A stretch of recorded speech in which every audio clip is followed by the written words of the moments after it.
상속세와 증여세는 거의 체계가 좀 비슷해요. 세율은 다를까요? 틀릴까요? 세율 다를까요? 네, 제가 여러분 질문하는 건 잊어버리지 말라고 제가 일부러 질문하는 건데요. 똑같습니다. 세율표는 똑같아요. 상속세, 증여세. 다른 게 뭐냐면은 공제가 다른 겁니다. 상속공제 아까 홀어머니, 홀아버지 5억 공제 된다고 그랬고 배우자가 있으면 10억 공제 된다고 그랬죠. 근데 증여는 배우자 공제 6억 이렇게 돼 있어요. 그러니까 공제가 다르죠. 공제가 달라요. 공제가. 근데 이게 이제 조금 복잡한 얘기일 수도 있는데 혹시라도 좀 도움이 되는, 좀 이 케이스에 해당되는 분이라고 그러면 도움이 될 수 있는데, 최근에 제 지인이 아버지가 중환자실에 입원해서 금방 돌아가시니까 동생이 뉴질랜드에 살고 있는데 어렵게 해서 와서 아버지가 중환자실에 있으니 아버지의 재산을 어머니한테 증여를 하자. 근데 갖고 있는 재산이 어머니가 현재 아버지랑 살고 있는 아파트 한 채인데 그게 6억이래요. 6억. 그러니까 아버지 재산을 어머니한테 6억을 증여하면 세금이 있겠어요, 없겠어요?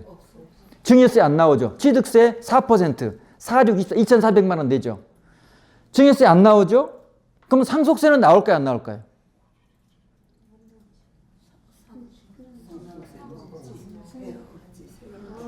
증여하고 나서 한 2달 있다가 돌아가셨어요? 그죠? 근데 돌아갈 때 사망재산 하나도 없고, 사망재산은 없고, 사전증여재산만 6억이 있는 거죠. 그죠? 그게 이제 어머니 명의죠. 상속세는 돌아가신 아버지 명의 재산에 과세하는 건데, 그러면 상속재산은 제로가 되고, 사전증여재산이 6억으로 올라가죠. 그러면 이분의 상속세 과세가가 6억이 되는데, 그러면 배우자 공제가 10억까지 되니까 10억까지 세금이 안 나온다 생각한 거예요. 배우자 공제가 무조건 10억 된다니까. 그런데 이거는 좀 알아두시는 게 좋아요. 사전증여액만큼은 상속공제를 갉아먹습니다. 상속공제 종합한도라고. 이게 세무사들도 잘 모르는 포인트예요. 그래서 사전증여 6억이 그대로 상속자산에 가산이 됐을 때 상속공제 10억이 적용되지 않고 상속공제는 6억을 뺀 4억만 공제가 되고 그러면 세금이 조금 나오게 돼요. 그래서 그러니까 핵심은 뭐냐면은 과도한 증여는 상속세에 영향을 미친다는 거예요. 그래서 여러분 재산의 한 절반 정도만 증여하시면 돼요. 너무 100% 다 증여하면은 나 굉장히 마음도 시원하고 뭐 좋죠. 근데 상속세에 영향을 미칠 수 있기 때문에 그런 점은 좀 조심하셔야 된다는 점 보시면 되겠고, 우리가 이제 오늘 배울 게 이 증여재산 공제예요. 이 증여재산 공제만 잘 활용하면은 사전증여에 따른 우리가 상속세를 절세할 수도 있고 또 우리의 자녀들의 재산을 형성할 수도 있어요. 그러니까 지금 여기 오신 분도 그렇지만은 사실은 고령화 시대죠. 아마 여기 계신 분들은 거의 100세 가까이 사실 겁니다. 아마 거의 그럴 거예요. 그래서 자녀들, 손자들의 재산을 만들어주는 전략을 앞으로 가야 되는데, 그러려면 사전증여하는 방법밖에 없어요. 사전증여하는 방법밖에 없기 때문에 사전증여에 좀 관심을 갖게 되시면 좋을 것 같고, 과표는 1억 이하는 10%, 30억 초과는 50% 이렇게 세금이 돼 있는데, 사실은 이제 증여세는 세금을 내야 되는 거기 때문에 되도록이면 증여 공제 미만으로 증여하는 게 좋고, 세금을 내더라도 한 10%나 20%까지만 세금을 납부하도록 하는 게 좋을 것 같아요. 과도한 증여는 증여세에 대한 부담으로 상당히 좀 어려움 겪는 분들이 많으시기 때문에요. 자, 다시 한번 설명해 보겠습니다. 우리가 배우자 간에는 6억, 그 다음에 성년 5천, 미성년 2천, 직계존속 5천, 기타 친족 1,000, 그 외자는 제로죠. 그래서 이게 보통 교과서에는 없는데 제가 일부러 써놨어요. 그 외자. 그러니까 이게 뭐냐면은 증여는 제3자도 증여할 수 있어요.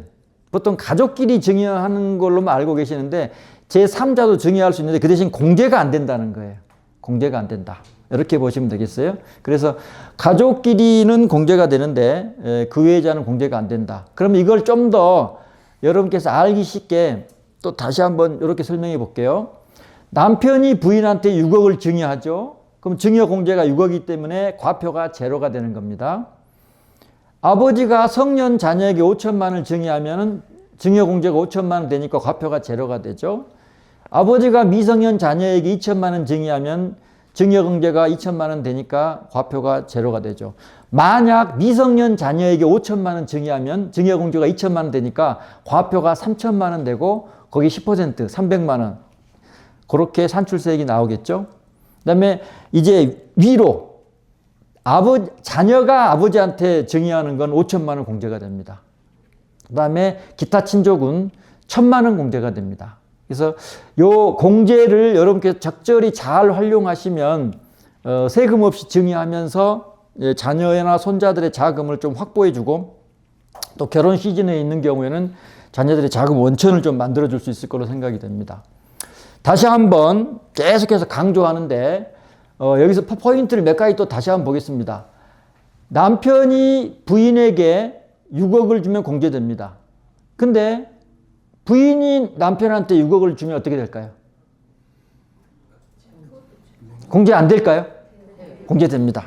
예, 공제는 증여 받는 사람 기준으로 공제가 되기 때문에 부인이 받았을 때는 부인이 공제받은 거고 남편이 받을 때는 남편이 공제받는 겁니다. 각각 가능합니다. 그래서 요즘에는 과거에는 남편이 부인한테 증여를 많이 했다 그러면 요즘에는 부인들이 남편한테 증여하는 건수도 굉장히 많이 증가되고 있더라고요. 그래서 보시면 되겠고 그 다음에 성년 자녀 5천 미성년 자녀 2천인데 여기서 성년의 나이는 몇 살일까요? 19세? 16세?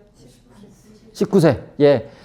세법은 민법을 따르도록 하고 있고요. 민법에서는 성년을 만 19세로 정의하고 있습니다. 그래서 만약 지금 만으로 따져가지고, 그러니까 아들, 손자의 그건 의미가 없어요. 나이만 기준으로 하면 돼요. 그래서 만 18년 11개월이다. 미성년입니다. 2천만 원 줘야 됩니다. 만 19년 1개월이다. 성년입니다. 근데 예컨대 만 18년 11개월인데 2천만 원 줬는데 좀 있으면 금방 성년 되잖아요. 성년 되자마자 추가로 3천을 더 줄 수 있겠죠. 그렇게 활용할 수 있겠습니다. 그래서 성년, 미성년, 요게 이제 중요하고, 아까 말했던 것처럼 손주나 뭐 이건 상관없습니다. 손주의 나이가 성년이면 5천, 미성년이면 2천인 것입니다. 그래서 사실은 이 공제가, 한 굉장히 오래전에 만들어 놓은 규정이기 때문에 사실 최근에 물가하고 조금 안 맞아요.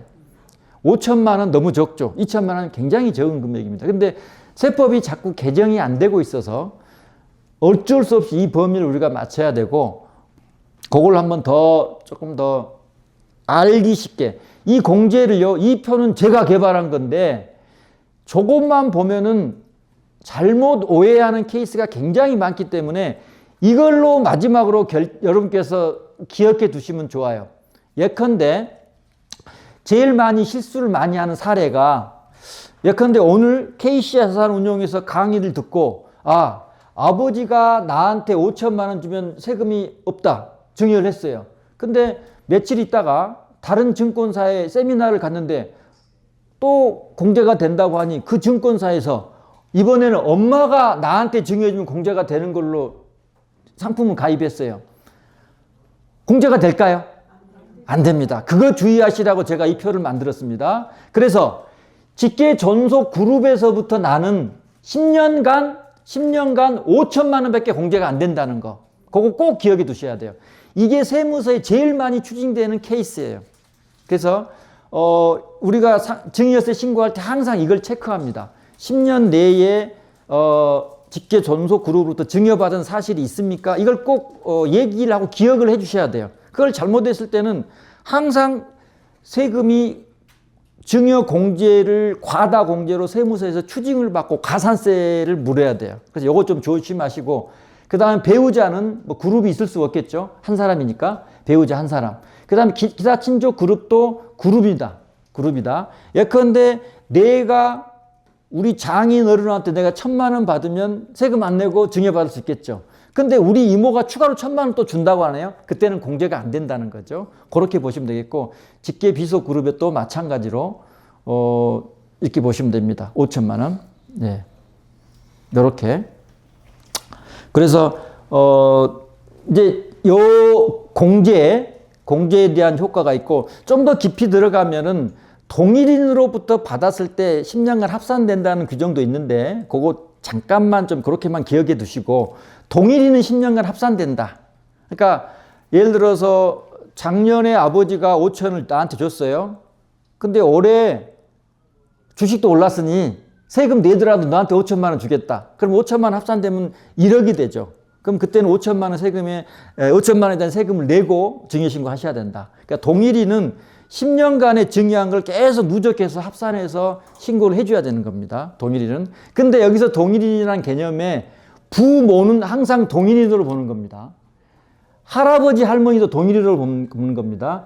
할아버지와 아버지는 동일인이 아닙니다. 그래서 요 세 가지 포인트만 기억해 놓으시면 되는데, 어려우시면은 동일인 증여는 합산된다 정도만 기억하셨다가 나중에 증여할 때 세무사님한테 정확하게 다시 한번 확인을 받으시는 게 좋을 것 같습니다. 요 증여공제, 요 부분을 실제로 여러분께서 증여공제를 실제로 실행을 했을 때에 실수하지 않은 포인트들을 지금 제가 다 얘기를 했으니까 그 포인트만 잘 기억해 놓으셨다가 실수하지 않도록 하시면 될 것 같습니다. 이제 좀 더 계획적인 증여를 하기 위한, 이건 하나의 모형이라 보시면 되겠습니다. 이렇게 딱딱 10년 단위로 증여한 사람이 얼마나 있겠습니까? 증여공제를 활용한, 태어나자마자 미성년이니까 2천만 원 증여하면 세금이 없겠죠. 그 다음에 10년 지나고 나서 2천만 원 증여하면 세금이 없겠고요.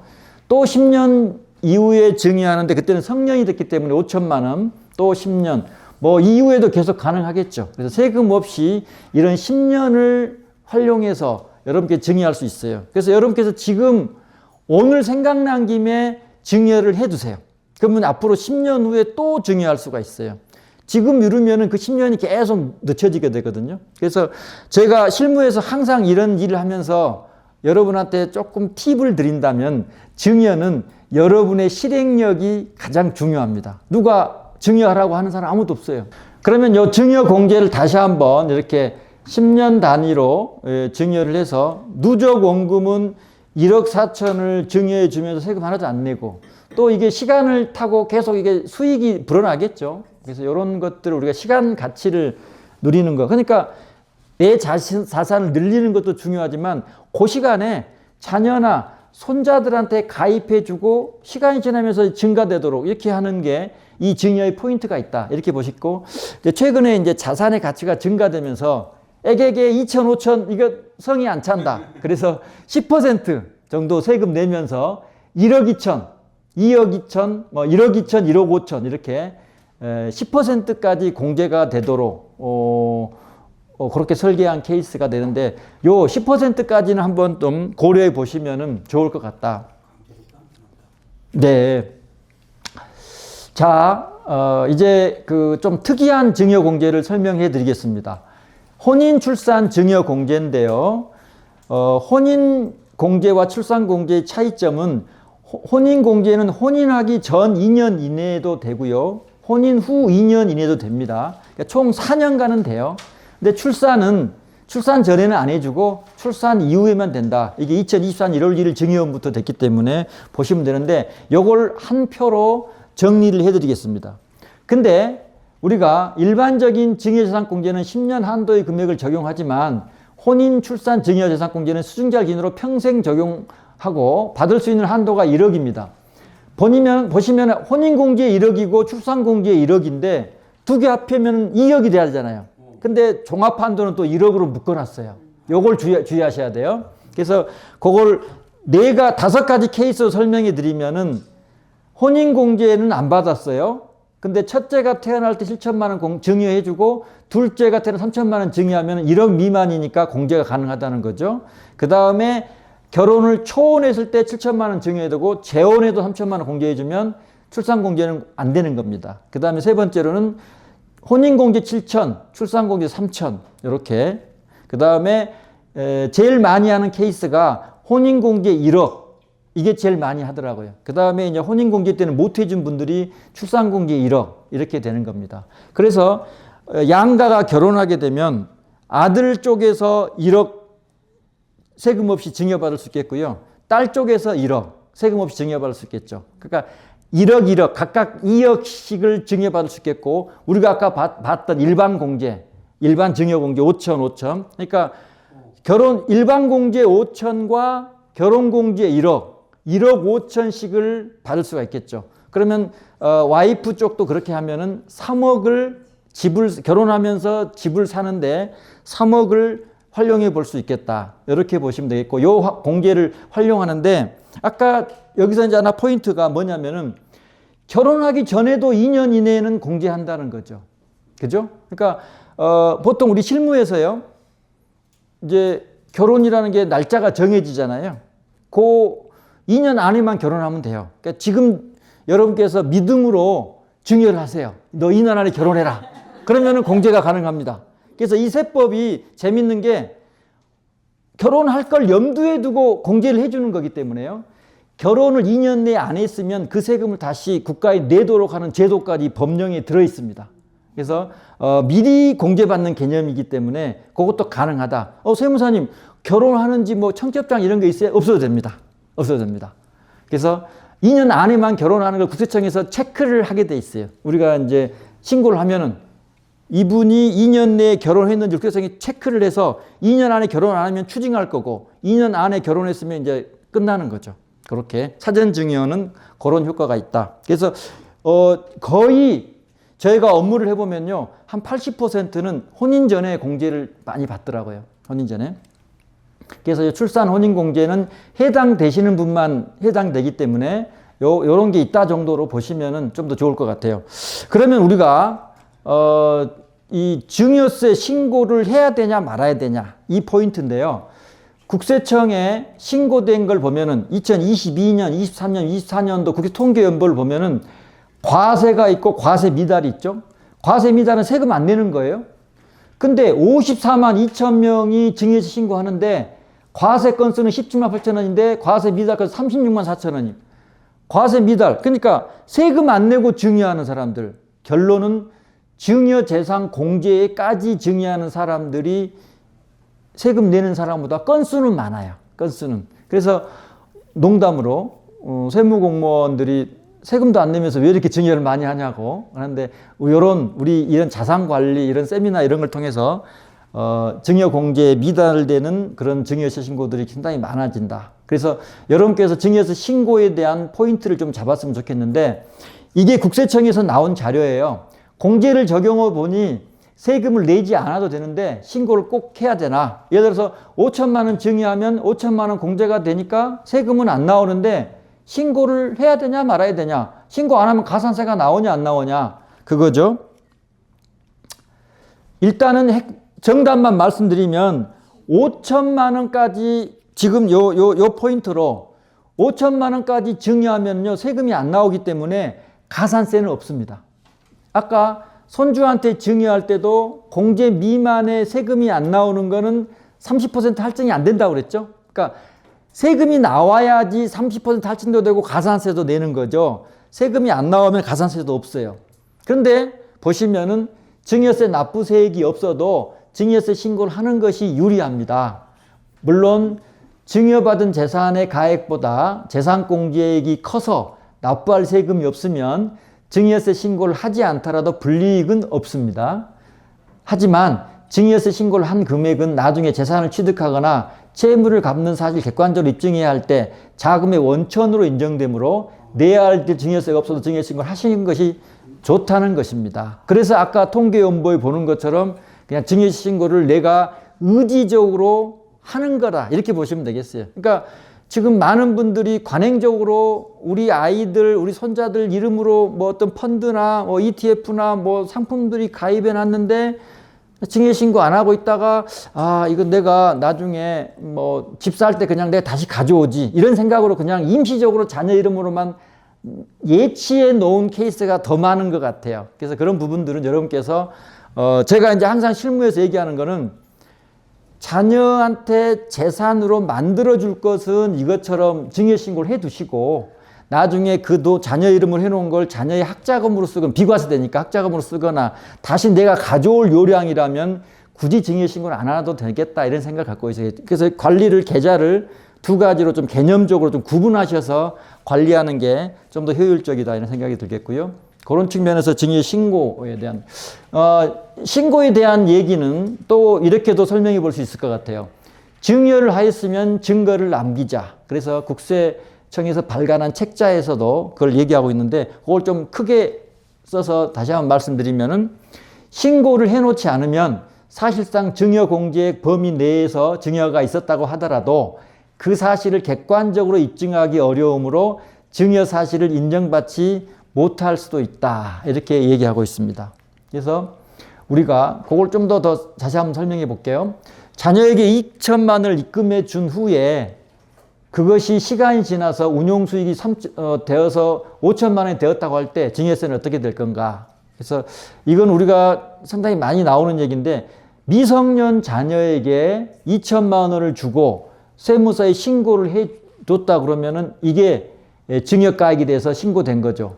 여기서 얼마나 많은 운용수익이 발생했다 하더라도 아무런 세금 문제가 발생하지 않는다는 거예요. 그 얘기를 하는 거예요. 그래서 증여가 완료된 이후의 수익이므로 증여세 문제는 발생이 안 되고 다만 이제 거기서 나오는 수익은 이제 소득세, 뭐 이자 배당 이런 소득세는 당연히 내야 되는 거니까 우리가 지금 증여세 얘기하고 증여세 문제는 관계가 없다는 거예요. 그래서 그런 측면에서 이런 부분들이 나중에 문제가 될 수 있다는 점 보시고 자 이제 증여를 하는데 내가 돈이 있으면 미성년 자녀 2천, 성년 자녀 5천 해주면 되죠.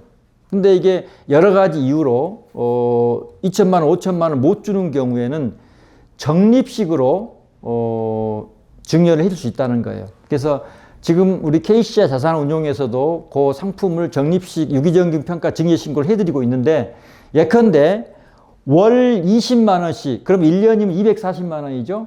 10년이면 2,400만 원이 되겠죠. 요걸 증여를 하겠다.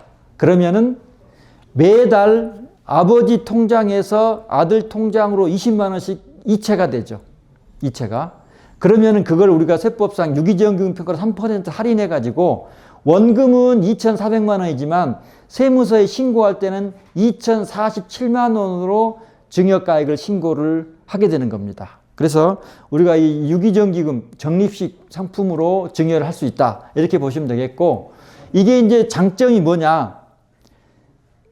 매달 증여를 한다고 하더라도 껌껌이 증여하지 않아도 된다. 한 번만 증여하면 됩니다. 언제 증여할까요? 처음 20만 원을 불입할 때 그때를 증여일로 해서 증여신고를 하는 겁니다. 그래서 3% 할인된 금액으로 증여신고를 하는 거고요. 첫 증여일, 그러니까 처음에 불입금 나갔을 때를 증여일자로 증여신고를 하기 때문에 10년 후에 또 증여를 할 수 있어요. 그래서 첫 증여일로부터 10년 단위 증여사 공제 한도가 생기므로 다음 증여 시기가 빨라져 절세에 도움이 된다는 거죠. 그래서 적립식 상품도 여러분께서 금액을 정해가지고 할 수 있다. 그래서 지금 현재 우리 KCG 자산운용 상품을 24년 12월부터 34년 11월까지 10년간 매달 18만 9천 원씩 아버지 계좌에서 아들 계좌로 이렇게 이체를 해줌으로써 이제 증여세 신고를 저희가 해드리는 거죠. 그래서 이렇게 상품만 가입을 하시고 저희한테 증여신고 이제 의뢰가 오면은 저희가 이렇게 증여신고를 계산하는데 이 증여가액이 1992만, 2천만 원이 안 되게 할 겁니다. 그래서 여러분께서 상품을 가입하실 때 얼마를 가입해야지 세금이 안 나오냐, 3년 약정해야 되냐, 5년 약정해야 되냐, 10년 약정해야 되냐, 그런 걸 한번 물어보시면은, 요 상품으로 증여신고를 할 수 있겠다. 이렇게 보시면 되겠습니다. 자, 이제 우리가 실생활에서 많이 이 문의가 많은 부분에 대해 설명을 할 건데, 이제 축하금, 부의금, 또 혼수용품, 또 좀 이따 설명하겠습니다. 생활비, 교육비, 뭐 이런 걸 우리가 증여가 되냐 안 되냐 이렇게 많이 하는데 먼저 이게 언제 이게 문제가 될 거냐를 먼저 좀 보면서 갔으면 좋겠어요. 우리가 자녀들한테 준 생활비나 교육비 이런 게 과세 뭐 이런 게 뭐 과세 되냐 안 되냐 얘기가 많잖아요. 그럼 이걸 언제 국세청에서 검증을 할까요?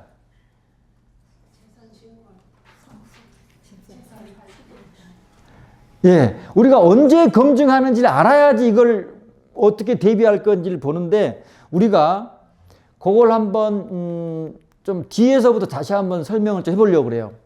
우리가 보통은 상속세 조사할 때 그런 게 보통 걸립니다. 예, 웬만한 조사에서는 그렇게 디테일하게 보지 않아요. 예, 웬만한 조사에서는. 그러니까 상속세 조사를 하게 되면, 그러니까 사망을 했을 때 상속세 신고하면 10년치 계좌를 다 보거든요. 돌아가신 분 아버지 계좌도 보지만 상속인, 어머니 계좌, 자녀들 계좌까지 다 봐요. 다 보는데 지금 이 고객이 서울지방국세청에서 현재 4월 25일까지니까 현재 조사 중인 고객이죠. 네, 현재 조사 받고 있어요. 근데 할아버지 통장을 보니까 할아버지 통장에 손자들 이름으로 대학 입학 축하금 300만 원, 결혼 축하 선물 구입 비용 518만 7,200원, 또 아들이 이혼했는데 손자를 혼자 키우고 있어서 학비로, 금액은 내가 안 적어뒀는데 이렇게 지원을 한 금액인데 요걸 다 합해 보니까 1억 1,500만 원이래요. 그때 걸린다는 거, 이게. 그때. 그래서 이제 그걸 이제 언제 걸린다는 포인트를 제가 말씀드렸고, 그걸 다시 이제 와서 말씀드릴 텐데, 저런 게 전부 다 비과세 될까요? 과세 될까요? 과세 된다는 거예요. 과세 된다. 생활비, 교육비는 과세가 안 된다던데? 부모가 줘야지 과세가 안 되는 거지, 할아버지가 주는 거는 과세가 된다는 거죠. 부양가족 의무가 있냐 없냐가 또 중요합니다. 그러니까 여기서 우리가 정리를 한번 할게요. 거의 확정적으로 얘기 드릴 수 있는 건, 할아버지, 할머니가 손자, 손녀한테 주는 교육비, 학자금은 전부 다 증여입니다. 어떤 명목을 달아놔도, 뭐 유튜브 같은 데 보면은 거기다 뭐 이렇게 적유를 달아놓으라고 많이 하는데, 어떤 명목을 달아놓아도 증여예요. 학원비를 대신 내줬다. 증여입니다. 아버지가 우리 아들한테 학원비 대는 거는 증여일까요? 아닐까요? 아니죠. 왜냐하면 내가 부양 의무가 있으니까. 우리 아들, 최근에 이제 그런 질문이 많이 왔죠. 우리 아들이 장가는 안 가고 무슨 공부한다고 홍콩에 MBA에 가는데 1억이래요. 부모님이 대신 내주면 증여세 안 나옵니다. 할아버지가 재산 여유가 있었는데 1억을 대줬다. 그건 증여입니다. 요 포인트 좀 보시면 될 것 같고요. 그 다음에 어느 때든지 여러분 계좌를 국세청에서 들여다보고 그렇게 과세하는 건 아니고, 상속세 조사할 때. 근데 이게 나도 모르게 10년간을 보니까 10년 안에 이런 일이 발생하면은 꼭 이런 이슈가 발생되고, 이 할아버지는 꼼꼼하게 저렇게 기재해 놓으면은 세금 안 내겠다 생각하고 1억 1,500을 손자, 손녀들한테 해줬는데 증여세를 내고, 이 증여재산은 아까 말했던 상속재산에 가산돼서 증여세도 내야 되고 상속세도 내야 되고 그렇습니다. 그래서 그런 측면에서 보시면 되겠고, 이제 다시 돌아와서 이런 걸 대비하기 위해서 우리가 몇 가지 포인트를 좀 찾아봐야 되는데, 제가 천천히 넘어갈 테니까 사진 찍으실 분은 찍으셔도 되겠습니다. 첫 번째가 축하금 부의금이죠. 그래서 결혼 축하금은 혼주에게 귀속되는 것으로 봄이 합당하고, 다만 축하객 중 결혼 당사자의 친구 등 축하금은 결혼 당사자의 귀속된 것으로 본다. 그래서 결혼 당사자의 축하금은 판례에 보면은 방명록 등으로 입증해야 된다, 이렇게 돼 있고요.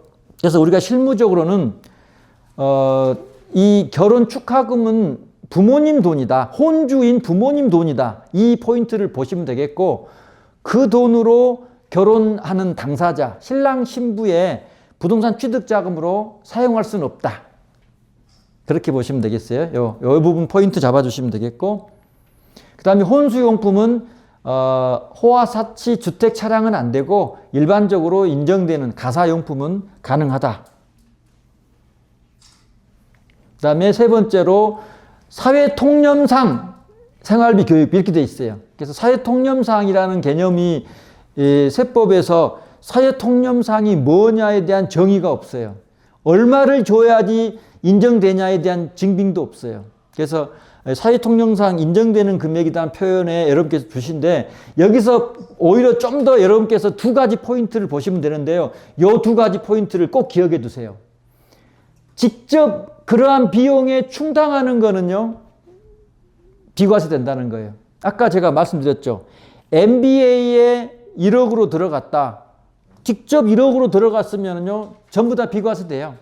근데 MBA 하라고 1억을 홍콩으로 보냈는데 5천만 원은 MBA 학원비로 쓰고 5천만 원은 부동산 취득장으로 쓰면은 5천만 원 증여가 된다는 거예요.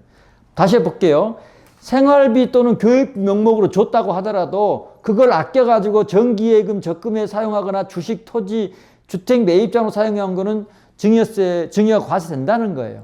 그래서 이 포인트, 이 두 가지 포인트를 구분해서 보시면 되겠어요. 몇 가지 사례가 있는데 아까 제가 부양 관련된 부분하고 직접 사용, 요 포인트만 되면은 사례가 조금 복잡해져도 어느 정도 방향은 잡힐 겁니다. 그래서 다시 한번 정리하면은 비과세 되는 생활비 등은 부모로부터 받은 생활비, 교육비, 유학비 등 사회 통념상 인정되는 건 증여세 과세가 안 되는데 그 생활비를 모아서 부동산 투자하면은 증여세 과세된다. 그래서 핵심은 그 용도대로 사용할 때만 비과세가 된다. 이렇게 돼 있습니다. 그래서 우리가 상속세 실무 현장에서 남편이 부인한테 매달 일정한 금액을 주는 건 보통 생활비로 주장하면 됩니다. 그래서 그걸 좀 더 여러분한테 말씀드리고 싶은 거는 남편이 부인한테 생활비 명목으로 좀 이렇게 정형화시켜서 주는 게 제일 좋아요.